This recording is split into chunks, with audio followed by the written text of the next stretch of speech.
Cargado de macetas.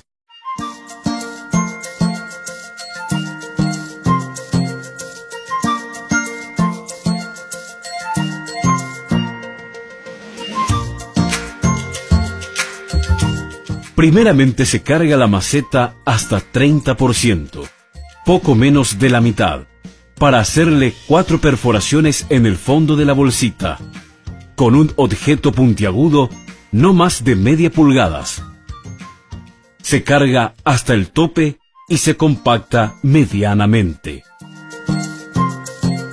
Es recomendable utilizar una base sólida, que puede ser un pedazo de tejuelón o madera, para realizar el cargado.